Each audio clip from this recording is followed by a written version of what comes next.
안녕하세요. 이승헌입니다. 한 발 더 들어가는 뉴스인사 프라임 지금 바로 시작합니다. 오늘 두 분 나와주셨습니다. 쇼미더민심 시간 박영식 정치시사 에디터 그리고 임세은 전 청와대 부대변인 함께합니다. 어서 오세요. 네, 안녕하십니까? 네. 김건희 씨의 배에 탑승했던 사람들이 한 명씩 제대로 탈출하고 있나 봅니다. 처음에 이제 건진법사부터 시작을 했죠. 그렇죠. 그러다가 가장 그 주변에 3인방이라고 하는 그 사람들도 지금 조금씩 실토하고 있는 그런 상황인데요. 대표적으로 유경옥 씨죠. 이 문고리 3인방 중 한 명으로 알려진 유경옥 전 대통령실 행정관. 검찰 조사에서는 부인하던 거를 재판에 나와서는 시인하는 상황으로 완전히 그 진술을 번복했습니다. 한마디로 김건희 씨로부터 그 부탁을 받고 그냥 건진법사 심부름이었다. 샤넬 가방 나 안 받은 걸로 해달라. 뭐 이런 취지로 부탁을 받았나 봅니다. 일단 유경옥 전 행정관의 심경 변화라고 할까요? 어떻게 보셨어요? 근데 이제 일단 특검법에는 플리바게닝이 이제 명시가 되어 있으니까 이게 이제 만약에 원했다라고 한다면은 뭐 특검 단계에서 조사 과정에 수사에 협조하는 모습을 보여줬을 텐데 뭐 지금이라도 재판 단계에서 진술을 바꿔서 이 김건희 호에서 하차하는 모습을 보여준 거는 이제 본인의 재판이 또 걸려 있을 가능성이 높기 때문에 본인이 나중에 처벌받을 때 이제 경감받기 위한 노력 중에 하나라고 봐야 될 것 같고요. 그리고 이제 두 번째로는 문고리 3인방이라고 말씀해 주셨는데 유경옥 전 행정관은 문고리 3인방 중에 왕 행정관입니다. 그러니까 조모 행정관과 정모 행정관이 그렇죠. 있는데 거기도 사실 같이 한 세월들이 좀 길긴 합니다만은 유경옥만큼은 아니거든요. 김건희의 가장 최측근이라고 볼 만한 사람이 이제 입을 열고 진술을 바꿨다라는 것은 굉장히 상징적이라고 봐야 될 것 같고 이분이 코바나 컨텐츠부터 맞아요. 있었던 바로 그분인가요? 맞습니다. 네네. 그래서 유경옥의 경우에는 뭐 아주 오랜 기간 김건희의 옆을 보좌했던 사람이기 때문에 일거수일투족을 다 알고 그냥 김건희의 분신이라고 불리는 그렇군요. 사람이란 말이에요. 네. 그러면 조모 행정관과 정모 행정관은 이제 앞으로 가만히 있을 거냐? 아, 그렇지. 본인들도 이제 왕 행정관 가장 큰 언니가 지금 입을 열었잖아요. 네네. 그러면 다른 사람들도 당연히 입을 열 가능성이 매우 높아졌다라고 또 볼 수 있을 것 같고요. 네. 그리고 사실은 유경옥한테 우리가 듣고 싶은 것은 그 컨테이너 안에 담겨 있는 그 물건들. 네. 예를 들면 컨테이너가 지금 제대로 조사가 되어 있는지는 잘 모르겠습니다만 저도 지금 보도 내용을 좀 봐야 될 텐데 실제 압수수색 과정에서 컨테이너 쪽으로 빼놨다라고 하는 명품들이나 보석류들이 또 있을 수 있거든요. 그러니까 그런 거의 행방들을 찾기 위해서는 유경옥이 제일 중요한 인물이었는데 지금 재판 과정에서 진술을 이렇게 바꾼 거를 보면 결국에는 건진처럼 자신의 처지도 좀 생각을 해야 되는 이제 죄수의 딜레마가 발생했다라고 보고요. 김건희는 아무튼 지금 유경옥이 이렇게 입을 열고 건진도 이제 특검 쪽이나 이쪽에 협조적인 진술을 하면서 그렇죠. 이제 상황이 많이 바뀌어가는 것 같아가지고요. 굉장히 곤궁해진 건 사실인 것 같습니다. 네. 참고로 이 유모 행정관 어제 재판에 증인으로 출석했습니다. 지금 김건희에 대해서 자본시장법 그리고 정치자금법 위반 등의 그 재판이 열리고 있는데 바로 이 자리에서 증인 신문을 하면서 기존 진술을 번복한 상황이라는 거 말씀드리겠습니다. 샤넬 가방 받아가지고 2022년 4월쯤 그러니까 이게 그 대통령으로 당선돼서 얼마 안 됐을 때요. 더군다나 4월이면은 아직은 당선인 신분 뭐 이때였어요. 제일 힘셀 때죠. 그러니까 예. 그때 한참 받아서 샤넬 매장 다니고 했던 겁니다. 네, 맞습니다. 그 지금 선물 받은 샤넬 2개를 그 4월에서 7월경에 매장에 들고 가서 다른 가방 3개와 그리고 구두로 교환한 적이 있다. 여기까지 또 인정을 한 상황이고 김건희 씨 주변에는 이제 사람이 안 남았다고 봐야 되겠죠. 이 정도면? 근데 좀 살펴봐야 될 게 유경옥 씨는 아직까지 그 막 소위 말한 김건희 호에 완벽하게 내렸다고는 하긴 좀 어렵고요. 아직은요? 네. 왜냐하면은 여전히 김건희와 이제 긴밀하게 관련을 갖고 있고 계속 지속적으로 면회도 가고 있다고 그런 합니다. 건 보도 나오더라고요. 네. 그리고 또 중요한 건 아크로비스타 관리를 지금까지도 하고 있어요. 근데 아크로비스타 사람이 없는데 왜 관리를 하냐? 거기 이제 김건희가 이제 애착해하는 애완동물을 좀 관리하기 위해서 강아지 등등 계속 연결이 되어 있기 때문에 완벽하게 빠져나와 있다고는 좀 어렵고요. 이번에 진술이 번복하는 건 자기들끼리 나름대로 선을 딱 여기까지 정한 것 같습니다. 어디까지 인정하고 나머지 인정하지 말자 이렇게. 네, 그런 식으로. 그래서 왜냐하면은 이 유경옥 씨 입장에서도 심부름을 한 전달자로만 돼야 본인의 죄가 어느 정도 좀 감경이 될 수도 있고 네. 앞으로 김건희와의 관계 혹은 그 전의 관계가 또 유지가 되는 면이 있거든요. 그러면 김건희도 지금 나와 있는 샤넬은 정말 뺄 수가 없는 뭐 샤넬 매장 직원부터 시작해서 그러니까요. 여러 증거들이 있으니까 이 샤넬까지만 인정하는데 대신 이 유경욱에 대해서는 좀 보호해주자는 취지가 약간 있는 것 같아요. 그래서 아마 이 진술도 서로 어느 정도 조정이 가능. 조정으로 얘기한 거 아닌가라는 의심도 지울 수가 없습니다. 아직은 완벽하게 뭐 토해내기 시작했다라고 보기는 아직 이르다 이런 말씀을 해주신 것 같고요. 조금 더 다른 이슈를 보죠. 역시 김건희 사안입니다. 지난해 5월 김건희가 박성재 당시 장관에게 이분은 이제 다 쓰나 봐요. 텔레그램도 쓰고 카톡도 쓰고 뭐 다 하시는 것 같은데 텔레그램을 보냈습니다. 김혜경, 김정수 여사 수사 속도가 좀 느리다 이렇게 질타를 하고 뭐 이것저것 수사 상황까지 챙긴 것으로 보입니다. 그리고 어제까지만 해도 김혜경, 김정수 여사 뭐 수사 얘기만 나왔었는데 어제 또 단독들이 나왔었죠. 김명수 전 대법원장 사건을 왜 2년 넘게 방치하느냐 이런 메시지도 보냈다고 합니다. 이분은 지금 뭐 하신 겁니까? 그래서 이제 지휘하신 거예요? 그러니까 이게 네. 정말 황당한 일인데 어떤 대통령의 부인이 이런 짓을 과감히 벌였습니까?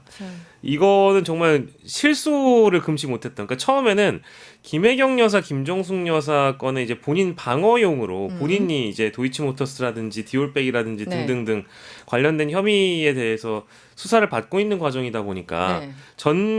전직 영부인들 이분들에 대한 검찰의 수사 속도를 좀 높여서 소위 이제 여론을 물타기할 수 있는 그런 그렇죠. 방법을 찾았다라고 뭐 100번 1000번 양보해가지고 그렇다 보더라도 네. 김명수 대법원장은 뭐예요? 그러니까 김명수 전 대법원장 사건에 대한 건 김건희가 굳이 이걸 꺼낼 이유도 없고 그럴 권한도 없는 사람이죠 원래는. 당연히 없죠. 그래서 이걸 봤을 때 사실상의 수사 지휘, 지시, 압박을 법무부 장관에게 대통령 부인이 했다라는 게 되거든요. 네. 심지어 대통령도 이렇게 해서는 글쎄요 되는데. 이건 안 되는 건데 대통령 부인이 이걸 했다? 너무 충격적이고요. 충격적이지만 저는 충격적이었는데 대부분의 주변의 반응은 안 봐도 비디오였다. 이거보다 더한 짓을 했을 거다. 이제서야 슬슬 나오기 시작한데 뭘 이렇게 호들갑이냐라는 그런 반응이어서 그럼에도 불구하고 충격적이죠. 그죠. 네. 김건희가 어떤 인물인지는 대충 이제 국민들의 마음에 어떻게 박혀 있는지는 알 수 있을 것 같고 두 번째는 이게 좀 법률적으로 그냥 법률적으로 보는 겁니다. 네. 이것도 직권남용인데요, 사실은 직권이 없어요.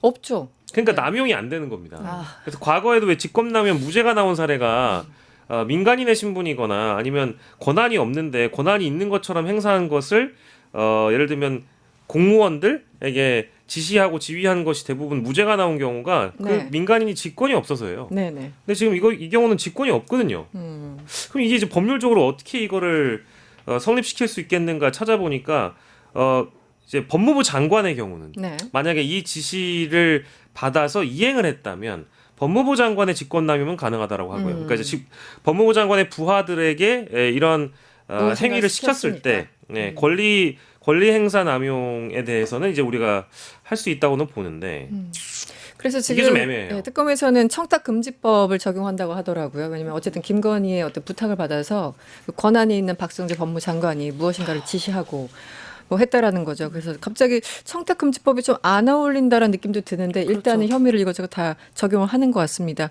어떻게 보였어요? 김명수까지 왜 언급을 했을까요? 이 바쁘신 김건희 씨가. 이게 이제 전지적 김건희 시점으로 살펴봐야 됩니다. 그러니까 뭐 표현이 좋다. 네. 그러니까 김건희는 네. 그러니까 본인이 어떠한 감정이 있는 사람에 대해서는 절대로 용서하지 않고 언젠가 복수해야겠다는 그런 아주 못된 심성을 갖고 있어요. 지금도 마찬가지입니다. 지독한 뒤끝이 있다. 네, 엄청나게. 그리고 본인이 꼭 그걸 해내야 된다는 생각이 있는데 옛날에 힘이 없었을 때는 그게 본인이 그냥 혼자 화내고 스트레스 받았겠지만 네. 힘이 생긴 거잖아요. 그렇죠. 대통령 부인이란. 그러니까 모든 걸 다 지배를 했기 때문에 자 김명수와는 어떤 거 관계가 있냐. 좀 뜬금없지 않습니까? 김명수 좀 대법원장. 뜬금없었어요. 윤석열 검찰총장 시절과 겹칩니다. 김명수 당시 그 대법원장이. 당시? 네. 그러면 그 당시에 검찰과 사법부 간에 또 긴장이 어느 정도 있었을 것이고요. 그리고 또 김건희 입장에서는 왜 지난 정권에 그러니까 예를 들면 문재인 정권이죠. 문재인 정권에 어떻게 보면은 대법원장 이 법조 관계인을 왜 아무도 처벌하지 않느냐. 왜냐하면은 본인들 입장에서는 문재인 정권 하에서 본인들이 핍박받았다고 생각을 하고 있거든요. 그러면 관련된 사람들을 다 처단하고 싶은 게 이제 김건희의 그 복수심, 아주 못돼 처먹은 그 심성이 저는 작용했다고 보고, 네. 또 김혜경, 김정순 여사 같은 경우는 이것도 그런 연결선에도 있었지만 또 하나는 이때 김건희가 잠적하고 있는 시기에 이제 발생한 일이잖아요. 5월 중순이니까요. 5월 15일이니까. 몇 달 동안 이제 드러나지 않았던. 네. 그러니까 약 153일간 잠적했던 네네. 시기에 이런 문자를 보낸 건데 이 김건희 나름대로의 생각에서는 아니 나는 지금 현직 영부인이 지금 잠적하고 있는데 그럼 전직 영부인이라도 뭔가 나와야 내가 뒤집어지고 내가 묻혀지면서 내가 또 순방도 다니고 해야 될 거 아니야? 라는 그 나름의 그 얄팍한 그런 마음으로 이것에 대한 지시를 이 당시에 있는 법무부 장관에게 지시를 한 것이다. 그렇게 보입니다. 그리고 저는 이게 문자가 네. 각색된 거잖아요. 네. 실제로 캡처가 아니잖아요. 그렇죠. 그래서 굉장히 이상했어요. 이게 김건희 씨의 문자 방식이 아닙니다. 이게. 일단 점이 일단 없고요. 점이 많이 들어가잖아요. 네, 맞춤법이 김건희는. 다 맞고 단어도 다 똑같거든요. 그러니까 네. 매우 잘 각색을 한 것 같다는 근데 생각이 이제 그 들었습니다. 보도 내용을 보면은 네. 이제 저희가 뭐 요 화면에 나와 있는 검찰국장 언급한 거 있잖아요. 그렇죠. 이런 거를 보더라도 김건희가 보낼 수 있는 문자는 아니잖아요. 그렇죠. 이 정도로 얼마나 빠삭하게 검찰 내부나 법무부 내부의 조직 구성을 파악하고 있는지 네. 이게 이제 중요한데 요거는 아마 주변에 있는 참모가 있었거나 아니면 네. 실제 검사의 아내였기 때문에 내부의 조직이라든지 그 어떤 생리 체계를 잘 아는 것처럼 보이지만 네. 저는 이 정도의 인물인가 싶을 정도로 이게 너무 재구성을 그럴듯하게 해놔가지고요. 네. 그럴듯하다는 얘기는 즉 김건희가 한 것 같지 않게끔 이제 이 재구성을 해놔서 여기에 아까 말씀하신 점 많아야 되고요. 그렇죠. 예, 점 다 박아놓으면은 아마 김건희가 될 것 같은데 네. 거기 보도에 보면은 보안요라는 표현이 들어간대요. 보안. 보완이겠지. 예, 근데 이제 김건희가 보안을 항상 누구한테 얘기할 때 보안을 강조하거든요. 네. 그걸 보면은 그냥 이건 어디까지나 언론사가 재구성하다 보니까 너무 주술 관계가 좀 명확하게 박혀 있는 거지. 네. 진짜 카톡이나 저희 텔레그램을 보면은 아마 김건희가 보냈을 수도 있는데 다만 내용 형태가 아니고 내용을 봤을 때는 주변에 아마 어떤 참모들의 조언을 받아서 뭐 극우 유튜버들이나 혹은 실제 주변에 있는 대통령실 참모들의 도움을 받아서 저런 텔레그램이 등장하지 않았을까라고 추측을 해 보는 거고요.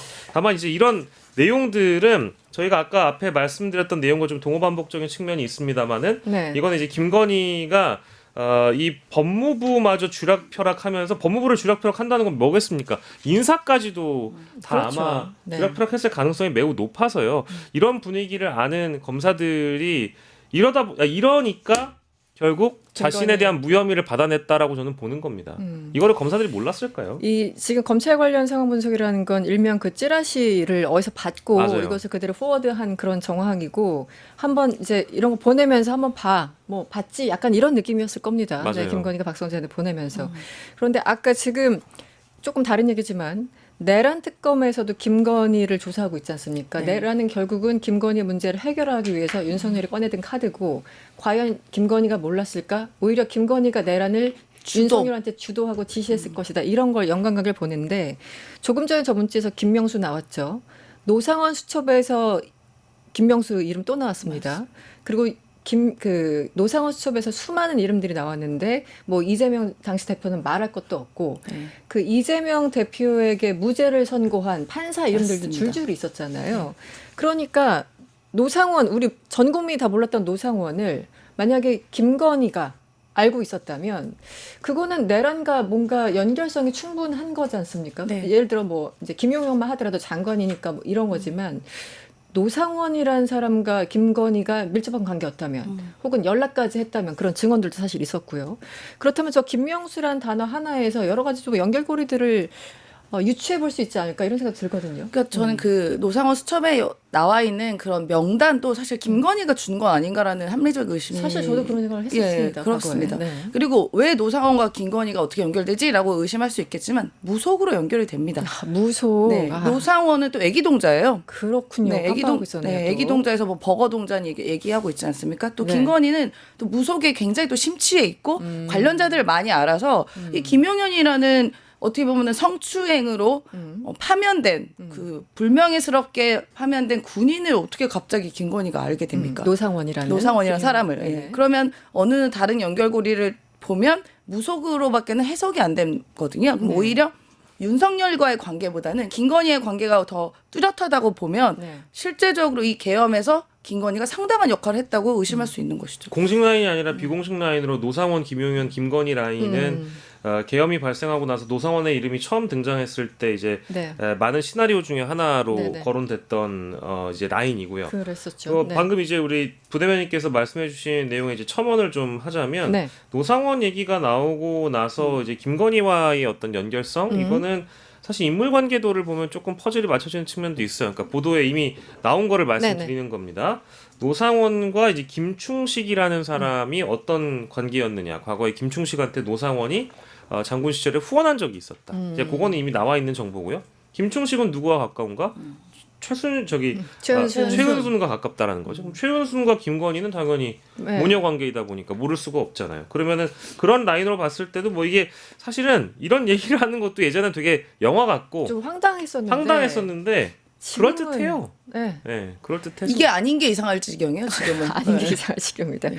제 기억에 맞다면 이게 뭐 보도들이 워낙 다양한 각도로 나왔기 때문에 그 롯데리아 회동 그래 정모 대령, 김모 대령 있었고 거기에 이제 그 문상호 사령관 지금 구속된 그 사람도 있었고 노상원이 이제 롯데리아 회동했다는 거 아닙니까? 그런데 노상원은 어쨌든 민간인인데 퇴역한 사람인데 자신의 어떤 신뢰성을 높이기 위해서 보여줄 게 뭐가 있을까 고민을 했나 봅니다. 그래서 그때 보도에 따르면 노상원이 김건희와 전화하는 걸 보여줬다나 뭐 이런 약간 그런 비슷한 대목이 있었어요. 일부 보도에. 그래서 와, 그럼 이거는 완전 딱 떨어지는 거잖아요. 예를 들면 노상원하고 김건희랑 통화했다. 그러면 더 이상 뭐 설명이 필요 없는 거지 않습니까? 맞습니다. 그래서 당시 몇 달 전 또 그 보도들이 새록새록 네. 비화폰도 사실 노상원이 민간인인데도 지급이 아, 됐었어요. 맞죠. 그랬죠. 예, 근데 그 그래서- 비화폰은 경호처에서 관리하는 거거든요. 그러니까 다른 정부에서 하는 게 아니라 그러면 대통령실에서 관리를 하는 건데 그러면 대통령실에서 김건희의 영향력을 생각하면 비화폰도 김건희가 지급했을 수 있다라고 의심할 수 있죠. 그러니까 기자들하고 비평가들이 상상하는 수준을 넘어서 아마 내란 특검이나 김건희 특검도 무한대로 상상력을 넓혀가지고 네. 수사에 대한 관점을 좁히는 게 아니라 넓혀야죠. 네. 그래야지 이런 그 어떤 전제를 해놓고 거기다 그림을 제대로 그려야 이제 이런 수사 가능해지는 수준이 되었다라는 생각이 들고 상상력 정말 예. 아니 그 말씀하시는 게 너무 와닿는 게 우리가 솔직히 계속 설마 했잖아요. 예. 그렇죠. 설마 계엄 당일날부터도 설마 했잖아요. 12월 3일 그렇죠. 10시 반부터. 그런데 그 이후에 벌어지는 거. 예. 뭐 조의대 파기환송까지 가지 않겠습니다. 노상원의 어떤 그런 기행이나 이런 것들 보면서 설마 했는데 네. 이게 너무 이성적인 사고로만 생각하는 사람들이 이걸 수사를 만약에 하면은 안 너무 돼요. 힘들 것 같아요. 안 돼요, 안 돼요. 네. 아니 그 내란 상상력. 특검의 박지영 특검보도 그 누구였죠? 방첩사령관이었던 여인영의 메모 이런 거 공개하면서 아, 그런 얘기를 하잖아요. 네, 맞아요. 수사를 수사를- 하면서 점점 참담해진다고. 이걸 진짜 실제 계획을 했고 이걸 이행을 하려고 했다는 걸 상상만 해봐도 정말 참담해진다라는 맞습니다. 그런 말을 할 정도이다 보니까 수사 담당자들은 또 오죽하겠나 싶고 음. 내란 관련된 얘기를 아까 이제 진행자께서 하셔가지고 한마디만 덧붙이자면 김건희가 이 내란에 대해서 인지했을 가능성은 저는 100%라고 보고요. 네. 그리고 내란에 대해서 실제로 어떤 계획을 하거나 그 정보들을 교류하면서 뭔가 조정을 했다라는 것도 저는 기정사실화를 해놓고 봐야 된다고 생각을 합니다. 네. 그 배경이 뭐냐면 지금 내란 특검은 공소장이나 이런 거를 보면 뭐 김용현이나 이런 사람들의 내용을 보면 2022년 11월 정도를 내란에 대한 어떤 작심을 한 시점으로 보고 있어요. 왜냐하면 윤석열이 국민의힘 지도부들을 만나가지고 내가 총살을 당하는 한이 있더라도 싹 쓸어버리겠다라고 김종혁 전 최고위원한테 했던 얘기가 네. 2022년 11월이고 네, 네. 2023년부터 해서 군 인사나 국방부의 인사들을 이렇게 조율을 하면서 조직 체계를 또 정비를 합니다. 그리고 그 이후에 실제 노상원이라는 사람과 김용현의 접점이 일어나고 또 그 전에 이제 네. 김용현이 국방부 장관으로 그렇죠. 넘어가는 거죠. 이제 그런 것들을 본다라고 하면은 계엄을 준비한 시기가 굉장히 길잖아요. 네. 내란을 준비한 시기가. 근데 그 사이에 뭐 어떤 일이 벌어지냐면 2024년 4월에 총선에서 대패를 해요. 그렇죠. 작년 4월에. 그죠? 네. 근데 그때 당시에 국민의힘 지도부와 친윤계 의원들을 불러다가 식사를 하는데 김건희가 그런 얘기를 했다라는 거예요. 우리 이대로 안 죽는다. 김건희가. 김건희가. 그런 보도가 있거든요. 네. 그거를 토대로 해서 본다면 총선을 그렇게 대패하고도 자신들이 무너지지 않을 거란 자신감이 있었던 거예요. 그거 왜 그랬을까? 우리는 이미 준비하고 있는 게 있거든. 바로 내란이라는 것. 그렇게 생각해보면 섬뜩한 거죠. 그래서 그때 전단지 우리 쪽에서 먼저 보냈고, 그래서 오물풍선 보냈고, 오물풍선 뭐 그걸 안 되니까 10월부터 드론 보냈고, 이게 너무나 잘 연결이 됩니다. 지금 보면. 네. 고점 타격까지 했고 그렇죠. 우리가 아까 뭐 이대로 안 죽는다는 얘기를 김건희는 자주 해요. 지금도 감옥에서 하고 있다는 얘기도 있고요.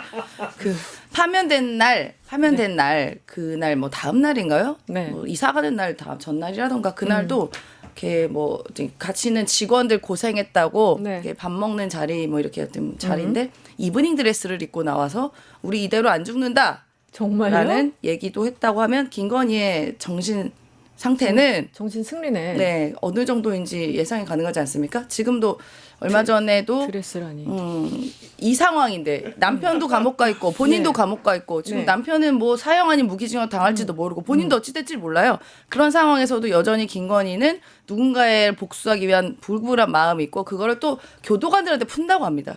그렇게 소리를 지르고 난동을 부리고 아, 요즘요? 네, 야외 활동할 때 다른 재소자 만나면 그 재소자들은 그렇게 싸운대요. 분리시켜야 되는 거 아닙니까? 웬 민폐입니까? 아니 근데 이런 건 어떻게 알고 계시는 거야? 어디서 취재하신 나 거예요? 너무 신기하다. 아니, 혹시 네. 뭐 거기 안에 관계자가 네, 아니 뭐 취재를 좀 세게 하신 것 같은데요. 네. 그 아니, 안에서도 민폐를 네. 그러니까 김건희는 보여지는 모습으로만 보면 절대로 안 되고 지금도 여전히 본인은 살아나올 수 있을 거라는 그 복수심을 불타고 있는 그냥 이상한 그냥 요물 같은 사람이다. 그냥 그렇게 보시면 됩니다. 네, 이대로 죽지 않는다. 네, 탄핵이 됐어도 이브닝 드레스를 또 입고 나오셨다. 알겠습니다. 다음 이슈로 한번 넘어가 볼까요? 김용현 변호인단 우리 좀 지겹지만 아유. 그럼에도 불구하고 얘기를 계속해야 됩니다. 이분들이 얼마나 정상이 아닌지에 대해서 얘기를 좀 해야 됩니다. 저희들 먼저 영상 준비했습니다. 집행불능으로 처리했습니다. 그냥 가시죠. 이렇게 된 거 진짜로. 이하성 변호사님께서 이제 진술을 안 하시니까 저도 진술을 안 했고요. 그래서 판사한테 내일은 뭐냐고 했더니 뭔데요? 빨갱이 재판관들, 헌법재판관들은 그들은 그냥 얼굴로 표정으로 입으로 다 얘기하고 있습니다. 또 여기 계신 우리 애국지사 여러분들과 끝까지 함께해 주시기 바랍니다. 대통령 윤석열! 아니 변호사님들 오늘따라 왜 이렇게 더 날이 서 계세요? 이게 정말 하나님 은혜인데 아, 네. 이제는 이 우리 국방부 장관 변호인단을 어떤 누구도 건드리지 못하는 이런 존재로 확인하는. 여러분들 이 영상을 정말 지겨울 정도로 많이 보셨을 것이고 저는 이 변호인들에 대해서 욕하는 건 참 시간 낭비다 이제는. 제가 오늘 조금 더 그 말씀 듣고 싶은 건 대법원의 대응이에요. 너무 늦지 않습니까? 국민들이 엄청나게 욕을 하고 분노가 끌어오르니까 그때서야 천대엽 처장 나와가지고 고발하겠다고 하고 그때서야 서울중앙지법원장이 나오고 이거 어떻게 봐야 됩니까? 글쎄요, 저는 사법부 내의 분위기가 실제 어땠는지는 잘 네. 모르겠습니다만 미뤄 짐작컨대 대한민국의 지금 현재 저희가 뭐 전 모든 판사를 적으로 돌리는 건 네. 아니고요. 네. 이진관 판사가 워낙에 좀 부각이 되는 측면이 어쩔 수 없이 언론 덕분에 있다 보니까 뭔가 느낌은 차라리 대법원장을 이진관 판사가 했으면 좋겠다라는 생각이 들 정도고 네. 이진관 판사 혼자 내란을 상대로 싸우는 건가? 맞아요. 그런 이런 생각이 들어요. 생각이 들 정도예요. 그러면 이게 서울 서부지법 폭동이 일어났을 때도 그렇고요. 네. 지금 내란이 벌어진 이후에도 그렇고 대법원장 명의의 무언 어떤 성명이 나오거나 이 법원행정처 명의의 어떤 성명이 나온 적이 없어요. 네. 그러니까 제 얘기는 이 사법부 전체를 대변한다라고 하는 기관에서 내란이 벌어지고 나서 입장을 밝히거나 폭동이 벌어지고 나서 입장을 제대로 밝힌 것도 항상 늦거나 나오지 않거나 둘 그러니까. 중에 하나입니다. 네. 그러니까 이거는 어떤 메시지를 주느냐, 내란 세력들에게 내일의 용기를 주는 거죠. 그렇죠. 이대로 해도 뭐 사법부는 우리에게 겁을 먹었다라는 자신감을 얻게 해요. 그래서 지금 아까 저희가 보고 있는 저런 극우 인간들의 준동을 막을 수가 없는 겁니다. 그리고 이게 이제 잘 살펴보시면 저 이제 변호사로서의 자격을 갖고 있는 사람들을 비판하지 않아요. 네. 왜냐하면 저 사람들 변호사가 아니거든요. 사실은 뭐 극우 정치인들이죠. 선동 네. 정치꾼들입니다. 네. 극우 선동 정치꾼들은 법과 원칙에 따라 다스려야 되고요.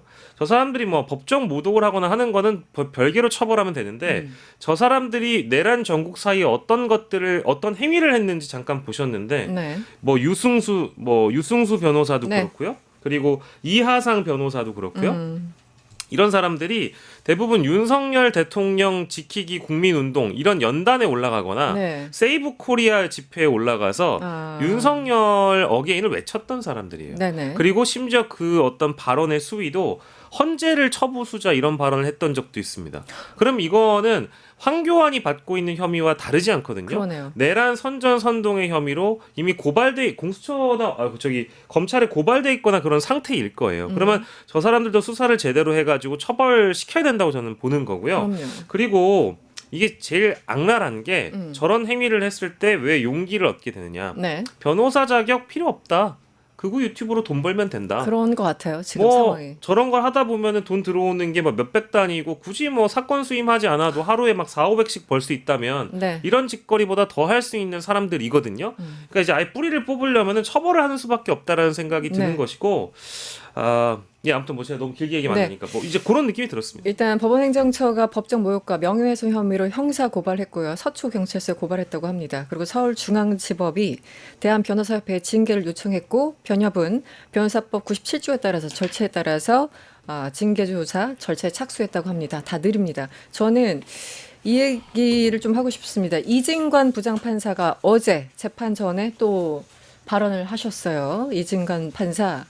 이 사건 관련해서 법정 질서 위반이 있었고 연이은 사태에 대해서 재판부 보호 조치를 취해준 대법원과 서울중앙지법원에 감사 말씀을 드린다.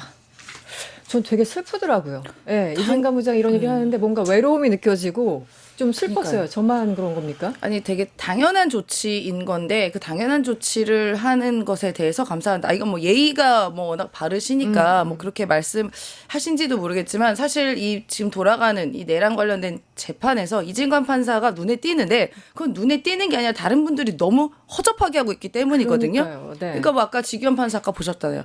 아유 왜 그래요? 뭐 이러고 하고 있고 오늘따라 왜 날 서 단호하며. 있냐고 하지 않나. 네, 뭐 어떨 때는 그 참고인 혹은 증인을 온 사람한테도 그분이 증인 제대로 안 했는데도 시간이 계속 가니까 아이고 우리 증인 힘들죠. 아이고 빨리 끝내야겠네. 뭐 이러고 있는 상황들이 정상은 아니지 않습니까? 그렇죠. 그 어떤 변호사분들에게 물어봐도 저런 판사는 본 적이 없다고 그럽니다. 아니 심지어 지금 저 이하상 판사, 전 사실 그러니까 변호사, 네. 저 사람 저런 정신 상태면 변호사 자격도 안 되는 사람이라고 보는데 저 사람도 뭐 은혜롭다고 얘기하잖아요. 지기현 판사 보고. 네, 말끝마다 할렐루야. 네. 하여튼 그래서 네. 그런 비정상적인 상황 속에서 이진관 판사만이 정상적인 그 재판을 하고 있기 때문에 굉장히 외롭게 느껴지기도 하고 심지어 어제 한덕수가 이제 15년이 구형이 나왔는데 네.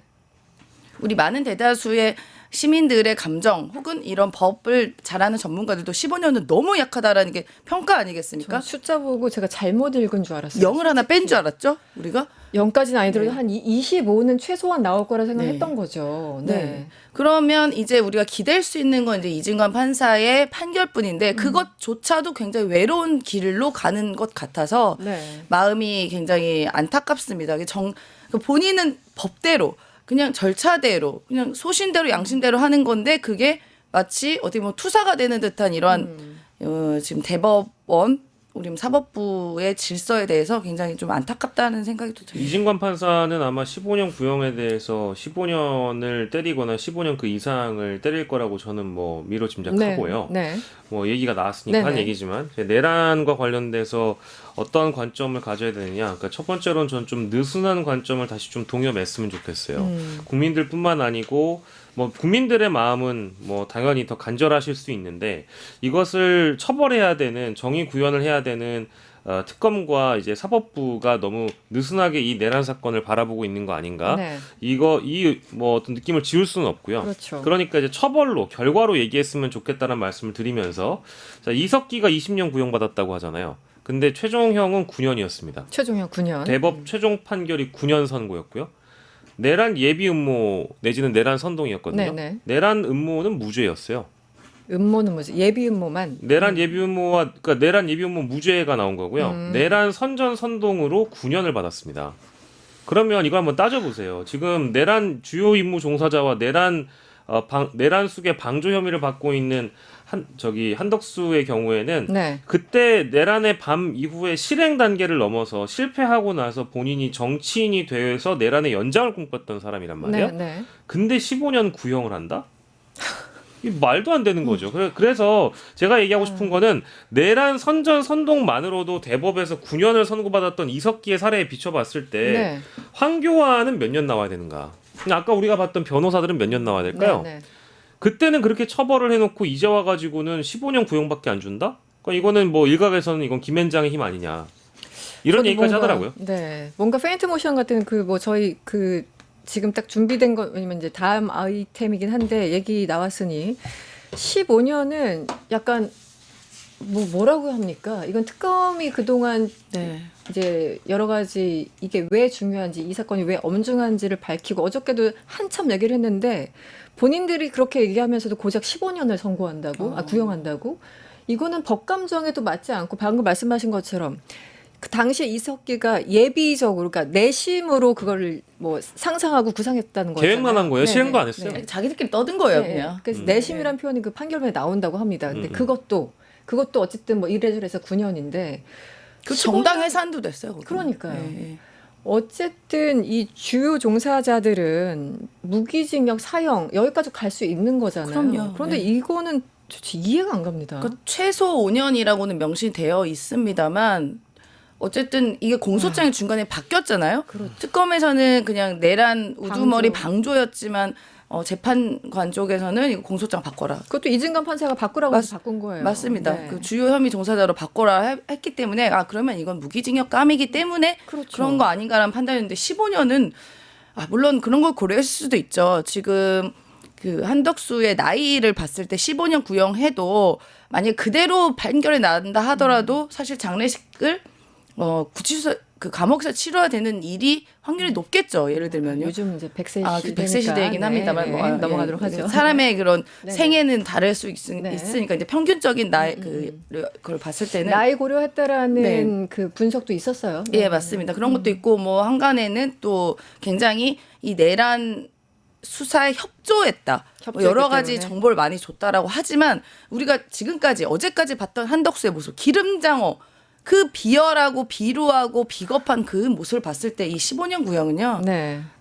저희는 많은 법감정상. 시민들은 용납이 안 됩니다. 이거 이제 저 너무 답답해가지고 변호사분들한테 말해봐도 그 법만 따지는 분들은 되게 좀 답답한 해설들을 주시더라고요. 그러니까 본인들의 마음도 50년 때려야 되고 징역 네. 무기징역 때려야 되는데 네. 특검 쪽에서 왜 이렇게 판단을 했을지를 봤을 때 죄송합니다. 이거 제 의견이 아니에요. 네네네네. 첫 번째, 한덕수가 재판정에서 반성하는 태도를 보이긴 했지 않느냐. 거짓말을 그거는 했는데 이제 봐주려고 하는 사람들 관점에서 보이긴 했다. 뭐 그러니까 그렇게 이제 만약에 얘기할 수 있겠죠. 항소심 재판부가 재판장이 누가 될지 모르지만 최대한 이 피고인의 입장에 서서 이거를 해석하려고 드는 판사가 있을 수 있으니까 네. 가장 현실적인 구형을 해야 된다라는 어떤 당위성 이런 것들을 언급하시는 것 같아요. 그래서 15년 구형을 한 그 배경에는 한덕수의 말만 그러니까 뭐 어떤 장면, 뭐 과거 히스토리나 이런 뭐 거 CCTV 상관없이 다 지우고 그 장면과 그 단어과 표현들만 봤을 땐 어쨌든 그가 반성하는 태도를 보이고 위증도 인정하지 않았느냐. 이런 얘기들을 변호사분들이 하시더라고요. 그렇게 기술적으로 하니까 이상한 판결과 구형이 나오는 거겠죠. 그래서 그 기술적으로 왜 그렇게 기술적으로 보세요 했더니 판사들이 누가 맞느냐에 따라서 진짜 법문만 보고 해석하기 때문에 어차피 항소심 판사도 이 재판 기록으로 볼 거라는 거예요. 그러면 한덕수가 했던 말을 쭉 이제 그어가지고 하이라이트를 해보면 이 사람이 어쨌든 반성은 하고 있네? 이 사람이 위증을 인정을 했네? 그리고 이 사람이 만류를 하기는 하려고 했었네? 내란을 반대하는 취지라고 언급을 했네. 이런 거를 하면은 아마 감형의 요소가 대폭 들어가니까. 그 저는 그렇게 물어봤죠. 감형 얘기를 했을 거면 더 크게 때렸어야지. 그렇죠. 왜 그런 얘기를 하시냐 했더니 판사들이 그렇게 보지 않는다라는 거예요. 그래서 그 얘기를 듣고 너무 화가 나가지고요. 분노를 제가 감추지 못했어요. 그러니까 이게 사회적인 맥락이다 이런 거 전혀 고려하지 않고 오히려 오로지 법조문만 따라가는 판사들이 있는 거 알아요. 그래서 이제 그런 부분을 말씀을 해주신 건데 그래서 사람들이 더 화가 나는 거고 지금 계엄을 그 법조문에 있는 그대로만 해석해가지고 한다라는 거야. 지금 계엄인데 사람들을 죽이려고 했었는데 네, 전쟁까지 나게 하려고 네, 했고. 실제 네. 아이고 총리잖아요. 대통령 다음이 총리인데. 네. 그러니까 저는 이걸 봤을 때 일단 첫 번째 변호사들을 진짜 잘 썼구나. 역시 김앤장 출신 답다도 있었지만 그 조력을 잘 받은 것 같아요. 그리고 두 번째는 역시 한덕수는 이렇게 기름장어처럼 살았기 때문에 그 요직에 다니고 이렇게 요리조리 피해가서 심지어 계엄까지 피해가는구나. 역시 기름장어는 한 번 기름장어는 영원히 기름장어다 이런 생각이 들었습니다. 최후 변론을 들었는데 도저히 뭐 감동이 없었습니다. 한덕수 최후 변론. 네, 저희들이 이준석에 대해서 경찰이 무혐의 결론을 낸 거를 준비를 했었는데 오늘 시간이 다 돼서 네, 다음에 좀 해야 되겠습니다. 일단 이준석은 뭐 그런 정치인이 있으니까 그런가 보다 하는데 저는 경찰을 훨씬 더 규탄을 하고 싶습니다. 네. 경찰에 대해서 규탄할 수 있는 시간을 우리 또 만들어 보죠. 다음 주에. 네. 알겠습니다. 네. 뭔가 좀 아쉽지만 여기서 마무리하겠습니다. 네. 박영식 정치시사 에디터. 아니 왜냐면 이거 경찰 기사를 찾아보셔야 돼요. 와. 경찰 쪽에서 왜 무혐의를 줬는지에 대한 사유를 보시면 기가 막힙니다. 아이고야. 네. 네, 그 사유가 그냥 뭐 그러니까 이준석이 할 수 있는 얘기다라는 식인데, 저는 뭐 국회에서 이 경찰들 불러다가 뭐 좀 청문회라도 해야 될 것 같습니다. 네, 굉장히 좀 심각한 상황입니다. 그러니까 이준석 수준으로 내려간 거예요. 경찰 수준이 한마디로. 그 정도의 발언을 할 수 있다라는 거잖아요. 그렇죠. 그럼 앞으로 다 그렇게 떠들고 다니면 그럼 이제 되겠네요. 히틀러 찬양도 해도 되고. 아유 다. 뭐 앞으로 그러면 계속 이제 공식 어디 정치인들 토론 자리에서 뭐 온갖 발언 다 해도 그러니까요. 상관없다는 얘기예요. 네, 경찰의 수준입니다. 네, 이러다가 또 10분 갈 것 같아요. 여기서 얼른 마무리하겠습니다. 박영식 정치시사 에디터 그리고 임세은 전 청와대 부대변인과 함께했습니다. 오늘 고맙습니다. 네, 고맙습니다. 유튜브 구독하고 실시간 채팅과 댓글을 남기면 매일매일 최대 7,000TTCO를 드립니다. 참여 방법은 뉴스토마토 홈페이지에서 회원가입 후 구글 계정을 연동해주세요. 마이페이지에서 유튜브 인증을 완료하면 준비 끝! 유튜브 채널 구독하고 실시간 채팅이나 댓글 참여만 해도 TTCO가 자동으로 지급됩니다. 그리고 뉴스토마토 커뮤니티에서도 TTCO가 쌓입니다. 출석, 글쓰기, 댓글, 투표, 친구 초대까지 활동할수록 더 많은 TTCO를 받을 수 있습니다. 지금 바로 참여하고 TTCO 받아가세요.